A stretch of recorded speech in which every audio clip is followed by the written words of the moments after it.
राधे राधे मेरे प्यारे भाइयों एवं बहनों, मैं अमित आप सभी का हमारे channel real talks with Amit में स्वागत करता हूं। आज हम बात करने जा रहे हैं एक ऐसी फिल्म की जो सिर्फ एक मूवी नहीं बल्कि एक दर्दनाक यात्रा है। एक ऐसा सफर जो उन सच्चाइयों से रूबरू कराता है जिन्होंने हमारे इतिहास को हमेशा के लिए खामोश कर दिया। जी हाँ, मैं बात कर रहा हूँ द बंगाल फाइल्स की, जिसको डायरेक्ट किया है श्री विवेक रंजन अग्निहोत्री जी ने। आगे बढ़ने से पहले मैं आप सभी के साथ एक बात साझा करना चाहता हूँ। दोस्तों, अगर यहूदियों के जेनोसाइड पर शिंडलर लिस्ट जैसी मूवी बन सकती है और उसे दुनिया भर में रिकॉग्निशन मिल सकता है और उसे ऑस्कर भी मिलता है, तो फिर हमारे देश में हुए इतने बड़े जेनोसाइड पर इतनी खामोशी छाई क्यों रहती है? चाहे तो आप कश्मीर फाइल के टाइम देख लें, तब भी ऐसा ही माहौल हर जगह था। खामोशी और इग्नोरेंस थी। पूरी मूवी पर कोई भी बोलने को तैयार ही नहीं था खुल करके। और आज भी बंगाल फाइल्स को कोई भी सपोर्ट करने को तैयार नहीं है। आप यकीन नहीं करेंगे दोस्तों, मैं एक छोटे से शहर से आता हूं जहां सिर्फ केवल 3 ही थिएटर हैं और उन तीनों थिएटर में हर दिन मूवी को केवल 2 ही शो मिलते हैं और उनका टाइम आप जानकर हैरान हो जाएंगे। एक टाइम होता है दोपहर के 3 बजे का और दूसरा टाइम होता है रात के 10:30 बजे का। मैं दोस्तों आप लोगों को बताना चाहूँगा, मैं खुद भी मजबूरी में आकर के अपनी फैमिली के साथ उस मूवी को लेट नाइट शो देखने गया था, जबकि वहीं पर कंज्यूरिंग जैसी मूवीज को ऑलमोस्ट 4 से 5 शो मिल रहे हैं। अब एक हॉलीवुड मूवी है, उसको इतने से कैसे मिल सकते हैं जहां पर उसकी ऑडियंस समझ लीजिए ना के बराबर है।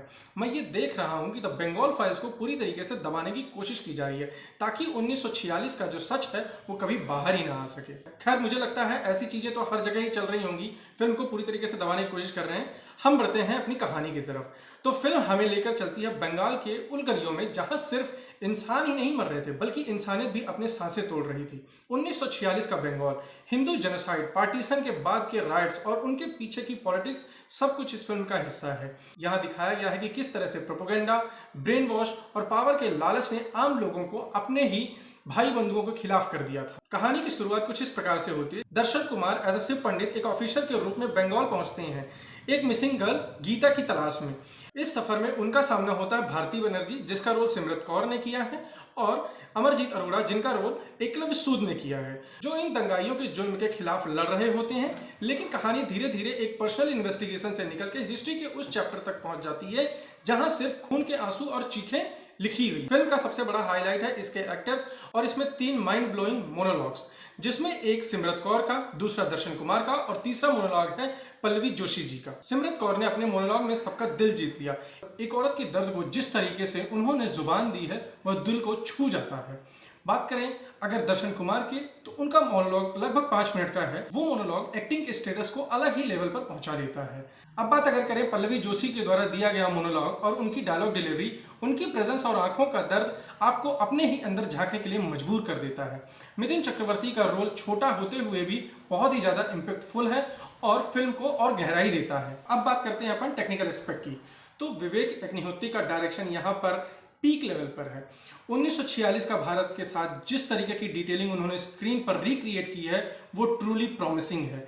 हर एक सीन्स को बहुत ही केयरफुली डिजाइन किया है, शूट किया है और बैकग्राउंड स्कोर और प्रोडक्शन डिजाइन इतना पावरफुल किया है उन्होंने कि आपको लगता है कि आप उसे देख नहीं रहे हैं बल्कि आप वो जिंदगी जी रहे हैं। आपके सामने ये सारी चीजें हो रही हैं। आप उसमें देखते हैं कि खून से भीगी हुई जमीनें हैं, चारों तरफ लटकती हुई लाशें हैं। इनके विजुअल्स देखकर हमारा दिल कांप उठता है। बात करें अगर इसके बॉक्स ऑफिस का दोस्तों, तो ऐसा लग रहा है कि बंगाल फाइल्स को पूरी तरीके से दबाने की कोशिश की जा रही है। पिछले 6 दिनों का अगर हम कलेक्शन देखें मूवी का ऑल ओवर इंडिया में, तो सिर्फ केवल 10 से 12 करोड़ का है, जो कि इसकी पुरानी फिल्म से या पूरी जो ट्रुथ ट्रायोलॉजी सीरीज है उसमें से काफ़ी कम लग रहा है उसके कंपेरिजन। तो दोस्तों अंत में मैं बस इतना ही कहना चाहता हूँ कि अगर आपको मौका मिलता है तो आप अपना बहुमूल्य समय निकाल कर इस मूवी को देखने जरूर जाएं, क्योंकि ये एक मूवी नहीं है, ये कोई एंटरटेनमेंट नहीं है, बल्कि एक मस्ट वॉच है उन सभी के लिए जो सच को समझना चाहते हैं। क्योंकि कोई सभ्यता तब तक ही जीवित रहती है जब तक उसका इतिहास आपको पता हो। अगर आपको इतिहास नहीं पता होता है तो वो सभ्यता धीरे धीरे खत्म हो जाती है। मेरे हिसाब से ये फिल्म डिजर्व करती है 9 आउट ऑफ 10 स्टार। आप जरूर इस फिल्म को देखिए। अगर आपने ऑलरेडी देखी है तो नीचे कमेंट बॉक्स में अपना एक्सपीरियंस शेयर करके हमें बताइए। धन्यवाद, मिलते हैं अगले वीडियो में, तब तक के लिए राधे राधे।